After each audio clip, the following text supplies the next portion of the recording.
Mēs mācīsimies redzēt to, ko mēs ikdienā neesam pieraduši saskatīt. Ja mēs šīs lietas paši nepiekopjam savā dzīvē un nepraktizējam, ikdienā nenodarbojamies un neredzam, tad kā mēs gribam, lai mūsu bērnos parādītos šīs pašas spējas un iespējas, ja mēs viņiem jau no mazotnes neizrādam, ka eksistē vēl kaut kas dziļāks, izņemot materiālo pasauli, kurā mēs dzīvojam. Tad te parādās moments, tad ja paši vecāki to uztver un saprot, tad nav nekāda problēma ar bērnu. Bērnam to ir daudz vieglāk. Viņš jau no dzimšanas principā to redz, tikai viņš par tām lietām nerunā un ar laiku viņš aizmirst pakāpeniski. Mēs mācīsimies tilpumu skatīties, tad mēs iemācīsimies arī redzēt enerģētiku pie attiecīgās fokusēšanās. Moments, kad tu tur iegūsi kaut kādas prakses, tu iegūsi arī iespēju iepazīties ar cilvēkiem, kas nodarbojas ar līdzīgām lietām, kam tas interesē.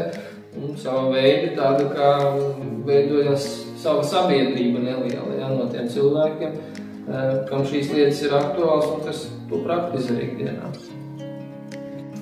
Un principā, ja kāds šaubās par to, ka es noteikti neredzēšu, to tik citi redz, es varu apgalvot visus gadus, ko es esmu rīkojušos nodarbības. Pirmajā nodarbībā redz praktiski visi jau pašas pamata kaut kādus enerģētiskos elementus.